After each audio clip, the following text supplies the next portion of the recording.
For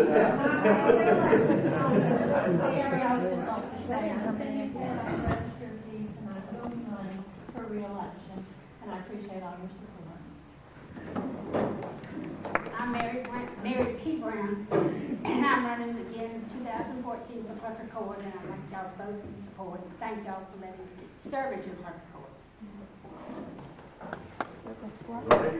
We're brave enough to start. Do we have any gentlemen that want to stand up and speak for a second, other than our sheriff's candidate? I think Bill and I run for supervisor, isn't that right? I'm Alvin Napoli. I'm running for Berkeley County Council, District 4. Great to be part of this group now. Look forward to spending some more time with you. I'm Bill Salisbury, and I'm your coroner, and I will be running for re-election, and appreciate your support. I'm Tommy Newell. I'm running for District 4 as well. And I love buddies. And I love being here as well with all you great people. Anybody else? As you know, all of our representatives run every 2 years, so all of them are running. They're just not speaking. With that, wait if you come up and give us just a brief overview of your office, and then we'll let Brian Adams speak, and then you speak for 5 minutes each, and then we'll have questions and answers. I hope you can hear me. I have been having a little bout with bronchitis the last couple of weeks, so I'll try to speak out the best I can. By state statute, Sheriff in South Carolina is the chief law enforcement officer of the county in which he serves. By state statute, he's also the keeper of the jail. The difference between a sheriff's office and a police department, I see Mr. Brewer out there, can't help but think he came through our Citizens Academy and we explained all this to him, the difference between a sheriff's office and the police department. But we by law also required to provide courtroom security for general sessions court, common pleas court, and the family courts. And Ms. Brown, the clerk back there, will tell you sometimes when we have 3 family courts, common pleas, and general sessions going on at the same time. So it requires an extreme amount of manpower to keep security in those courtrooms. We also have security over the building where we're stationed because we have magistrate's office in there where they have court as well. In addition, a sheriff is charged with handling civil process in the county in which he serves. That's serving executions, judgments, and evictions. So we have that side of the table too. We're in charge of serving all the warrants that come into Berkeley County as well. We have a criminal investigation unit, we have a drug enforcement unit, and we have a patrol division. We're also in charge of enforce the laws of the state of South Carolina and also the Constitution of the United States of America. So we have a little more of an array of responsibilities than what the normal police chief does. And in a nutshell, basically that's what we do, Mr. Hodgson. Thank you. Thank you.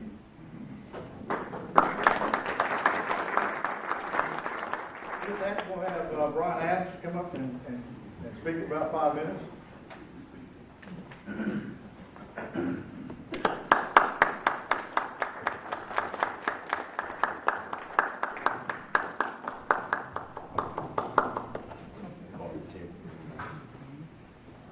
Thank y'all. I want to thank y'all for having us here today to speak and take this opportunity. I hope everybody enjoyed your breakfast.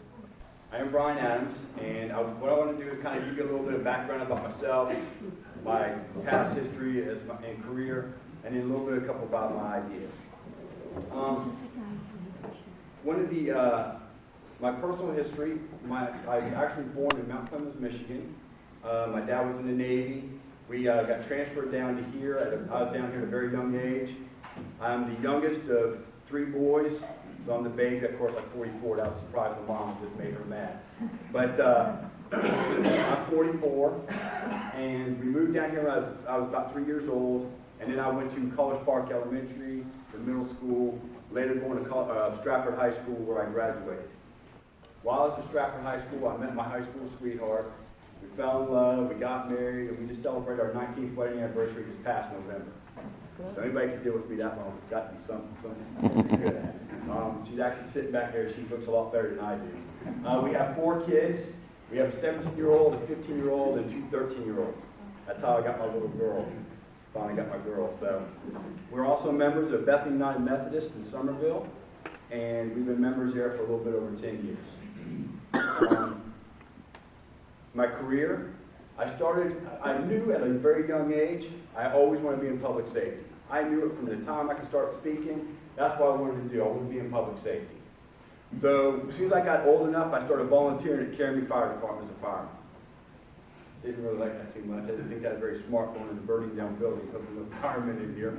But I enjoyed it. I worked with the rescue squad a long time, and I slowly went over to the Berkeley EMS system, and I volunteered there for several years before I went to the city of Goose Creek and became a reserve officer.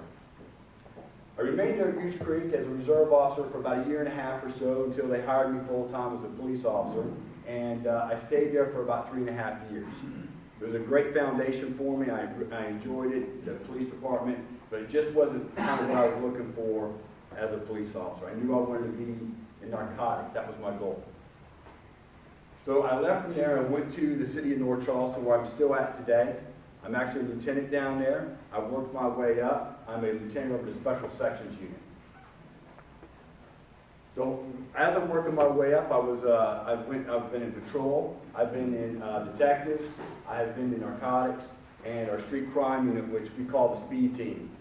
We basically do undercover operations, street level drug buys, prostitute pickups, and things of that nature, underage alcohol buys. And we work with the military to do some of those things as well. Right now, as a lieutenant over that section, I'm over narcotics, the street crime unit, as well as what we call our ILP team. These guys are all very big, muscular guys. They go after our fugitives, violent offenders. Most of them are members of SWAT, too. And they go after the violent offenders and things. So that's where I'm at with my career and kind of going. And over my career, I've been to several different schools. I've been to some leadership schools. Excuse me. I've been to leadership schools. I have been to detective schools, and over my years of narcotics work and stuff, I've been in and out of narcotics for about 12 years. I have worked my way up. I sit on the board of LECC, which is Law Enforcement Coordinating Committee. It's up in Columbia, and I'm also an instructor for the Drug Commander School up there that they put on every 2 years. They bring different commanders from around the state. They come up, and I'm an instructor on that board as well for that class for the drug commanders. So that's kind of me in a nutshell as a career and my personal life. And a couple of the ideas I have is some of the ideas I want to get back into the communities. I've gotten a lot from North Charleston. We're very well known for going out into different agencies, whether it's in-state, out-of-state, wherever, and we kind of absorb some of their ideas and pull them back in and use them and tweak them or do whatever we need to do to make them fit to serve the citizens of North Charleston. So I want to get back out and kind of do some of those things. And some of one of the ideas we got that we brought from High Point, North Carolina, and New Orleans is a operation that we call STAND. It's called Stop and Take a New Direction. And one of those things was actually featured on Dateline this past June. And what it is we actually go out and we do street level drug deals, and we take the most violent offenders, and we work with the solicitor's office, the federal prosecutors, the communities, the churches, and other organizations, and the most violent ones, we had them sentenced, okay, whether it's federally, state, or what have you. Now, we did take a group of them, the ones that were they either just started their criminal career, or they haven't had a criminal record as of yet, and we took them and we gave them an option. They could either start abiding by the law, change their direction, or they can continue down the path they're on, and we'll help them and we'll put them in jail. It was kind of up to them. If they chose our way, which they did, we helped them with their education, we helped them with parenting classes, we helped them with drug classes and things like that. Now, out of the 8, 4 did reoffend and they went to prison. Those other 4, they actually changed their life. Let me tell you why that's important.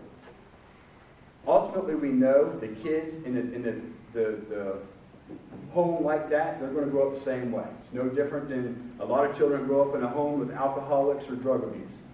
They grow up the same way. I've kicked in many doors, but I've come through the door, the father's got the child in their lap while he's cutting and mixing the cocaine. That's how they grow up. That's what they think is normal. So that's why I think that's a good way of getting in to change the direction of some of these young people. We actually received an award from NAACP and SCLEOA, which is South Carolina Law Enforcement Association, for that. And I'm very proud of that operation. It was a little different for us, so I was kind of excited about that. It's kind of changed my mind about certain things. So I want to get back to the communities and start doing some different things and bringing things back in like that. That's important to get back in and create some community relationships to where they can bring some ideas to the table. It's important they have some ideas to say, and we can go back out and we can use some of those. Analysis is a key part. I'm from a department that's worked under national accreditation for the last 11 years. We take analysis and we use it, and we'll build that, and that information we get, and we will focus on some of those areas. I also would like to build like a community service officer program. A lot of the adjoining agencies around the area have that. Basically what that does, that will actually help out with freeing up the deputies from other calls. How it helps out is these are younger people that might want to, they see a future in public safety, law enforcement, such as that, and they can start out at a younger age. These young people, what they'll do is they will actually go out and they can go to calls that are not in progress, not violent calls, such as vandalisms and things of that nature, and they can free up the deputies. That's something you have to work up to. It takes some time, but they free up the deputies, allowing them to go to more violent or calls that are in progress. So it allows them to get to those incidents. One of the other things I'd like to do, I'd like to take and restructure some of the manpower. Berkeley County this time is a little top heavy. I'd like to take that and take some of the supervisors and put them back on the road and make them work as supervisors. What that would do is that would free up, that add more officers to the road, allowing them to have a better response time and more coverage within the communities. So these are some of the ideas I'd like to bring. Oh, sorry about that. These are some of the ideas I'd like to bring and work with. And honestly, I know that some things are going to work, some things are not going to work. But that's the whole point. You got to get out there and try and go with it and adjust when you have to adjust and go from there. Thank you.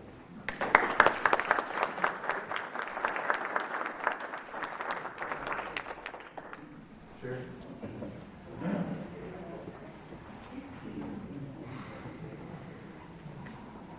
First of all, I'd like to thank you for allowing us to have the opportunity to be here this morning.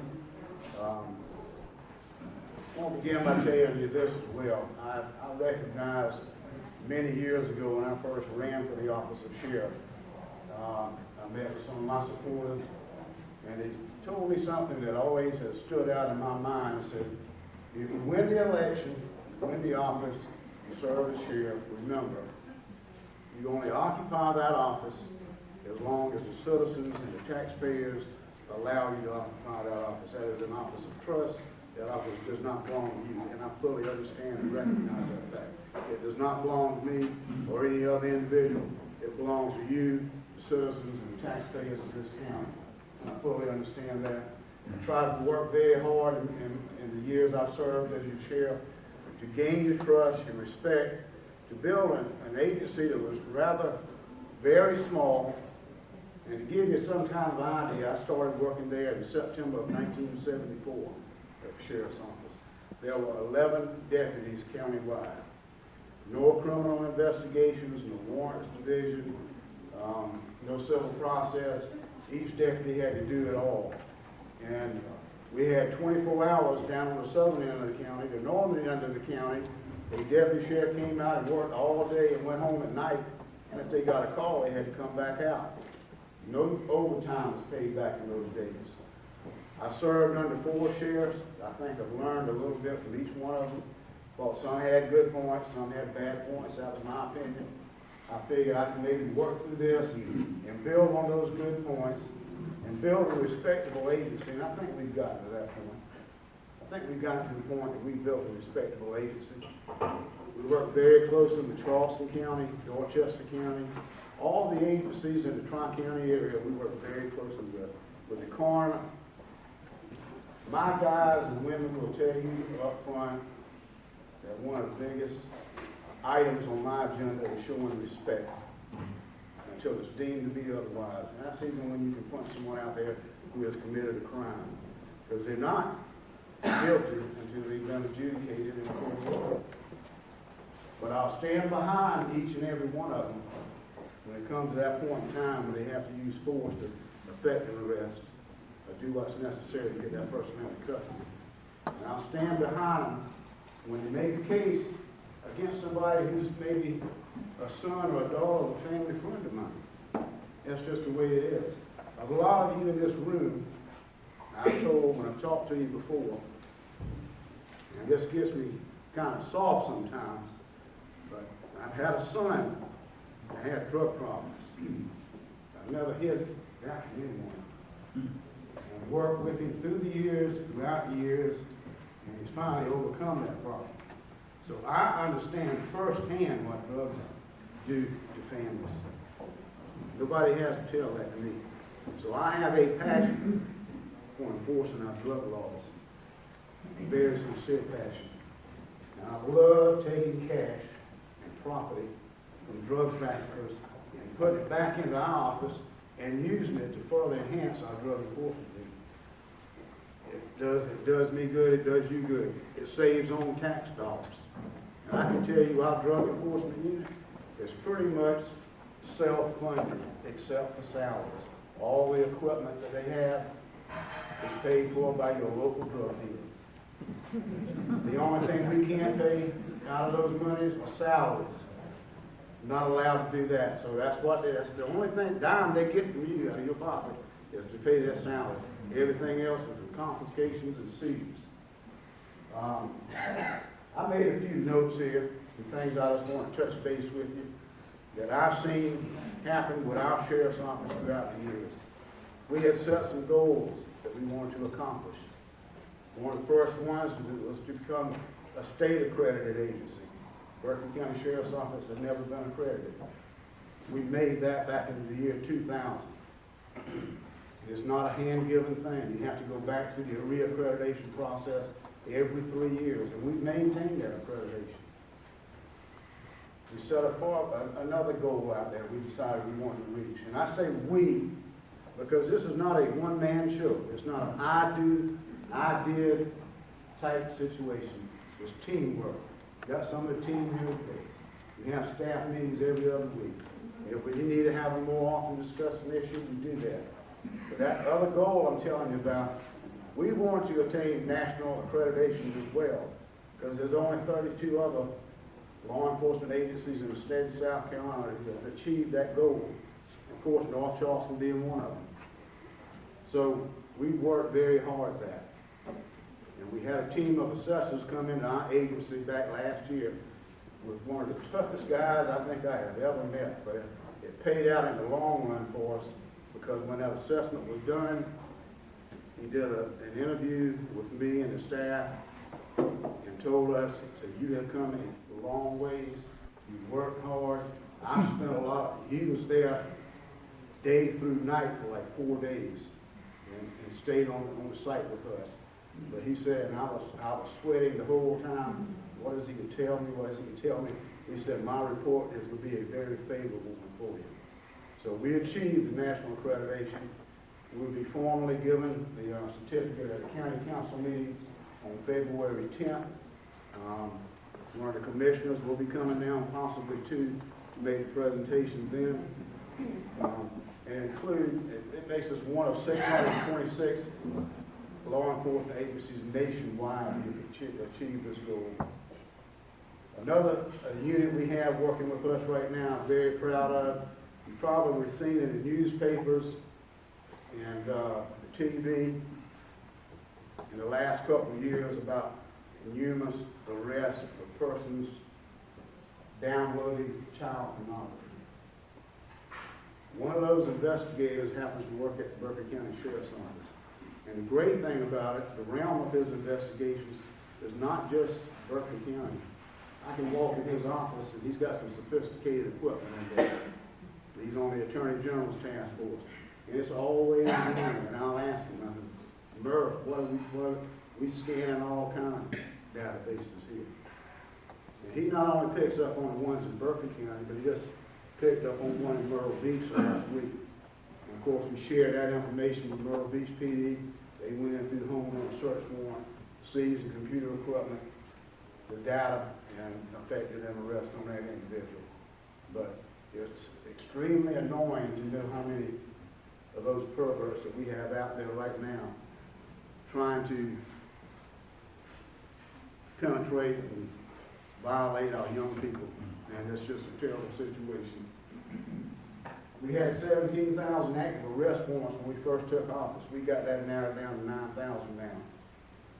We have increased the number of uniformed patrol deputies from 24 in 1995 to 63 now. Our school resource officer unit was first funded by grant money. That grant money went away, so we have a contract with schools now. They pay the salaries for 10 months of the year. The county pays for 2 months of the year. That's the 2 months they're not in school, and we use them to perform extra duties during the summer months. We have a summer camp for kids. We have a K-9 unit, special response team with 13 members now, a selected enforcement team we put out in our high crime areas with 5 team members. We put together a DUI team. DUI deaths are down in Berkeley County now. Put together 2 new polygraph examiners, an honor guard, transport division, court security division. We now have a marine patrol unit and a dive team. Meth, we've seen arrests of meth labs lately, a lot of them. We have 4 specially trained DEU deputies for meth lab investigations. And here's a particular thing we're proud of, and we'll share this with you, and I know I'll pass my 5 minutes as well. Well, we were the first agency in the state of South Carolina to put together a pawn shop database by volunteers, 3 of them, who collect all the information from the pawn shops in the Tri-County area. They come back and feed it in our database, the serial numbers, the name of the person who pawned that item, and then those same 3 volunteers come in every Thursday, the retired persons, they use on their own time, they are not salaried, and they'll pull incident reports where we've had thefts, and then they'll go on that database to see if any serial numbers or items match up with any names, items stolen out of Berkeley County, and it's been very fruitful. Not only has it been fruitful, but 46 other agencies in the state of South Carolina have tapped into our database. But that's something that we originated. Worked very great for us, especially with burglaries and grand larceny. With that, I'll end, and just be subject to answer questions now. Yes, we are. If you have a question, we'll ask the question and let each one